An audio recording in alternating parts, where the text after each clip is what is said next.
में अमय सर, हम लोग स्टोक्स थ्योरम के अंदर और एक प्रॉब्लम करने वाले हैं। ये काफी थोड़ा हटके प्रॉब्लम है, ऐसा मैं बोल रहा हूँ, क्योंकि क्या है, देखो ये पर्टिकुलर प्रॉब्लम के हम लोग को क्या दिया हुआ है, और ये प्रॉब्लम जो है, ये पर्टिकुलर प्रॉब्लम में मुंबई यूनिवर्सिटी के अंदर में 2024 को पूछा गया है। ओके, और बहुत सारे यूनिवर्सिटी के अंदर ये टाइप का प्रॉब्लम पूछा जाता है। तो यहाँ पे देखो हमें करना क्या है, यहाँ पे x square plus y square is equal to 1 minus z दिया है, या x square plus y square plus z is equal to 1 दिया है, and lying about the plane x and y plane, कौन से प्लेन के ऊपर लाई कर रहा है, एक्स एंड वाई प्लेन के ऊपर लाकर। इधर हेल्प डेस्क के अंदर मैंने थोड़ा ये बना दिया है। तो ये क्या है, अबाव एक्स वाई प्लेन है, तो अबाव एक्स वाई प्लेन है तो जेड क्या रहेगा, 0 रहेगा। वाई जेड प्लेन है तो एक्स 0 रहेगा, और एक्स जेड प्लेन है तो वाई 0 रहेगा। इस तरह से चलेगा, मतलब आपको कौन से प्लेन के ऊपर है वो छोड़ देना है। मतलब एक्स और वाई है तो जेड को 0 ले लो, y और z है तो x को 0 करना है। तो यहाँ पे हम लोग को क्या है, x और y है, तो हमें किसको 0 करना पड़ेगा, z को 0 करना पड़ेगा। और क्यों करना पड़ेगा, मैं हमेशा स्टार्टिंग से कहते आया हूं कि स्टोक्स थ्योरम के अंदर हमें दो डबल इंटीग्रेशन है, ग्रीन्स थ्योरम के अंदर भी डबल इंटीग्रेशन है, डाइवर्जेंस के अंदर ट्रिपल इंटीग्रेशन है, तो एक बंदा तो 0 होने ही वाला है। ओके, तो यहां पे देखो, हम पहले तो हमें simple f is equal to solve करते वक्त f इज इक्वल टू क्या दिया हुआ है, i plus zj plus x के, ये f1 हो गया, ये f2 हो गया, ये f3 हो गया आपका। अभी same thing del into F bar is equal to i j and k form करने हैं हमें। तो ये हो गया डाबा अपॉन डाबा एक्स, डाबा अपॉन डाबा वाई, डाबा अपॉन डाबा जेड, ये हो जाएगा। यहाँ पे f1 क्या है, y, ये z और ये x। तो यहाँ पे देखो डाबा अपॉन डाबा क्या करना है, तो यहाँ पे i फॉर्म करना है, तो ये हो जाएगा डाबा अपॉन डाबा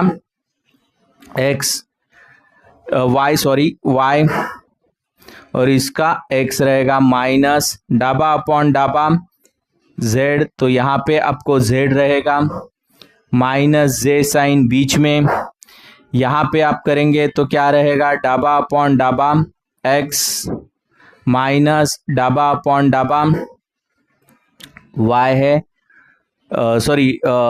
z है और ये y है, प्लस के बारे में क्या रहेगा, डाबा अपॉन डाबा x इंटू जेड रहेगा माइनस डाबा अपॉन डाबा y के इधर y रहेगा। ओके, इस तरह से चलेगा। तो यहाँ पे देखो क्या आने वाला है, y से x को डिफरेंशिएशन होता है तो ये 0 आ जाएगा, तो ये हो गया i 0 माइनस इसका क्या आएगा, z से z को ही डिफरेंशिएट किया तो 1 आने वाला है, माइनस ये यहाँ पे ये क्या आने वाला है, x और x का डिफरेंशिएशन 1 आने वाला है, ये 0 रहेगा, प्लस के इसका डिफरेंशिएशन करेंगे तो ये 0 होगा और ये आ जाएगा 1। इस तरह से हमें ये minus i minus j minus के मिल चुके हैं। ओके, तो हमें इसका आंसर क्या मिला है, into F bar is equal to minus i minus j minus K bar. तो यहाँ पे n bar into del into F bar, इसका और इसका डॉट प्रोडक्ट निकालेंगे तो क्या आएगा, के इंटू आई माइनस माइनस जे माइनस के। तो मैंने इसके पहले भी आपको कहा है कि आई इंटू के आता है, उल्टा होता है तो क्रॉस प्रोडक्ट एक्सेप्ट नहीं करता है, डायरेक्टली आपको क्या बोल देता है, 0 बोल देता है। तो यहाँ पे आपको क्या करना पड़ेगा, तो यहाँ पे ये माइनस साइन वैसा ही रहेगा, के इंटू के का ही वैल्यू बनेगा, बाकी सब वैल्यू 0 बनेगा। तो यहां पे आपको -1 मिलने वाला है। क्या मिलने वाला है? -1 मिलने वाला है। तो ये वैल्यू अगर इसके अंदर प्लेस कर देता हूं, ये हो गया, ये हो गया, तो इसके अंदर अगर मैं प्लेस कर देता हूं तो -1 ds मतलब क्या होता है? dx into dy। ओके, अभी हमें लिमिट देने हैं, लिमिट की ओर बढ़ना है और इसको सॉल्व करना है। ओके, तो लिमिट की ओर बढ़ने से पहले इसके कन्वर्जेंस बहुत इंपॉर्टेंट है।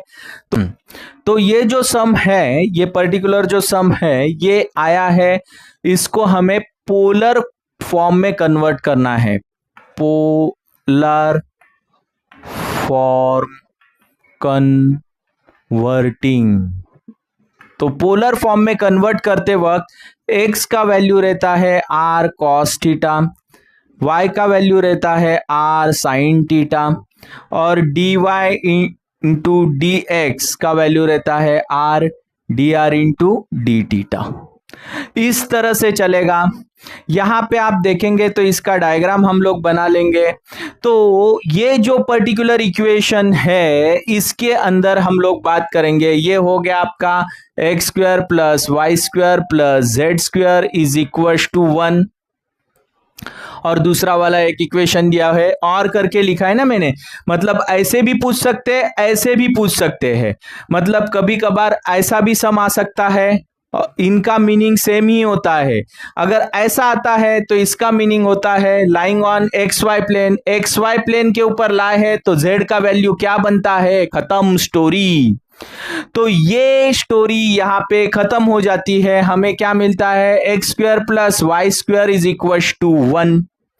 और ये ऐसा फॉर्म भी रहेगा, x² plus y² is equal to 1 minus z, तो ये भी खत्म हो जाएगा यहां पे।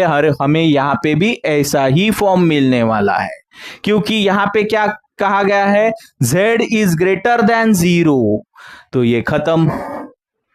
तो इससे हमें अगर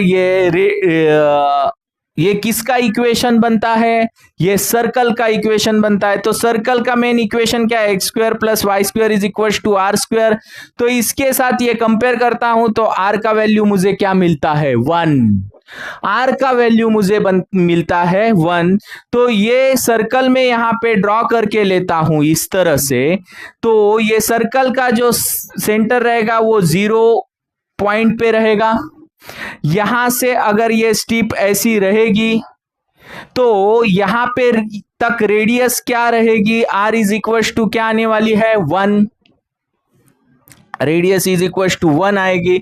और ये सर्कल जो है यहां से यहां तक स्टार्ट होके यहां पे आ गया इस पॉइंट के ऊपर, तो इसका जो थीटा बनेगा, थीटा इज इक्वल टू 2 पाई रहेगा।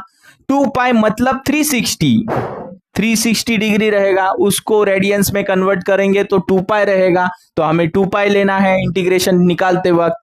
तो थीटा स्टार्ट कहां से हो गया? 0 से स्टार्ट हो, खत्म कहां पे हो गया? 360 के ऊपर, मतलब 2 पाई के ऊपर। और रेडियस स्टार्ट कहां से हो गई? 0 से हो गई और खत्म कहां पे हो गई? 1 रेडियस है 1 के ऊपर। इस तरह से यह सर्कल ड्रॉ हो गया। सर्कल निकालते वक्त हम लोग रेडियस पकड़ते हैं और इस तरह से घुमा देते हैं 360 डिग्री। तो वो घुमाते हैं, वो थीटा का वैल्यू है।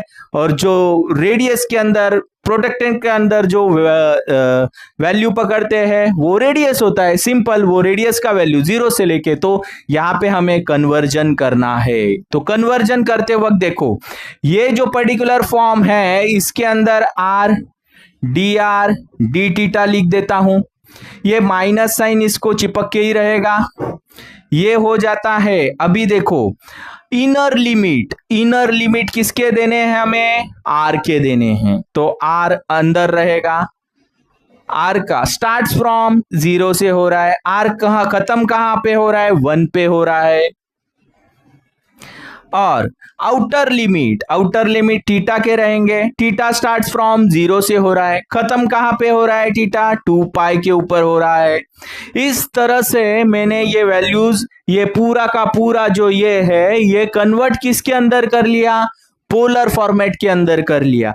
अभी एक बार पोलर फॉर्मेट के अंदर करने के बाद ही इसको सॉल्व कर पाएंगे। अभी ये पर्टिकुलर सम के अंदर पोलर फॉर्मेट करने की जरूरत क्यों पड़ी, क्योंकि ये इक्वेशन दिया हुआ था वो सर्कल का दिया हुआ था। इसके पहले वाले प्रॉब्लम में स्ट्रेट लीनियर लाइन के इक्वेशंस थे, तो हम लोग सीधा का डायग्राम निकाल के उसके वैल्यूज लेके एक्स वाई के वैल्यू हमें आराम से मिल सकते थे और वैल्यूज निकाल पाते सकते थे। लेकिन ये पर्टिकुलर सम के अंदर हम लोग वैसे नहीं कर सकते, इसके लिए हम लोग को ये पोलर फॉर्मेट में कन्वर्ट करना पड़ा। तो यहां पे देखो मैं पहले माइनस साइन वैसा ही रखता हूं, आर का डिफरेंस इंटीग्रेशन होता है तो ये हो जाएगा आर स्क्वायर अपॉन 2, इसका लिमिट बनेगा 0 से लेके 1। ये बाहर जो है वैल्यू ये क्या है 0 से लेके 2 पाई।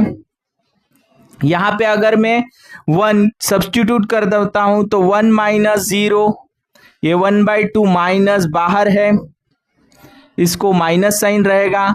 ये लिमिट ये 1 यहां पे लिखता हूं तो ये ब्रैकेट के अंदर ये हो जाएगा थीटा का वैल्यू 0 से लेके पाई। अभी वो और बाद में यहाँ पे डी थीटा बनता है बाहर। ओके, तो यहाँ पे देखो 1 का वैल्यू तो 1 ही आने वाला है स्क्वायर में से, तो ये हो गया माइनस 1/2, ये 1 ही हो गया तो 1, ये लिमिट हो गया 0 to 2 pi into D theta. इसका वैल्यू क्या बनेगा थीटा का, थीटा बन जाएगा। ओके, तो ये हो गया 1/2 माइनस थीटा, ये हो गया 0 से 2 पाई। अगर मैं अपर लिमिट इसके अंदर सब्स्टिट्यूट कर देता हूं तो ये हो गया माइनस 1/2 इंटू 2 पाई, तो ये पाई चला गया, सॉरी 2 चला गया, तो अल्टीमेटली लास्ट आंसर क्या मिलेगा माइनस पाई। क्या मिलेगा माइनस पाई, ये हमें लास्ट आंसर मिल चुका है। लेकिन एरिया हम f bar dot d r bar is equal to, हमेशा हम लोग जब भी लिखते हैं तो एरिया निगेटिव में नहीं लिखते हैं, तो इसको हम लोग क्या करते हैं पाई न्यूमेरिकल करके लिख सकते हैं। ओके, तो इधर तक किया तो भी चलेगा, लेकिन एरिया कभी भी निगेटिव में नहीं आता है, इसके लिए उसको पॉजिटिव में लिखा है। ओके, तो ये जो पर्टिकुलर सम था स्टोक्स थ्योरम के अंदर, ये थोड़ा कन्वर्टिंग करने वाला, थोड़ा हटके अलग किस्म का सम था। ओके, तो आप इसका स्क्रीनशॉट ले लो, और अगर आपको कोई स्टोक्स थ्योरम्स के अंदर कोई भी डाउट है, कोई भी क्वेश्चन है, तो कमेंट बॉक्स में कमेंट करके जरूर पूछ लेना। और अगर मेरे वीडियो आपको अच्छे लगते हैं तो लाइक, सब्सक्राइब और शेयर करना ना भूलना। Thanks for watching my video.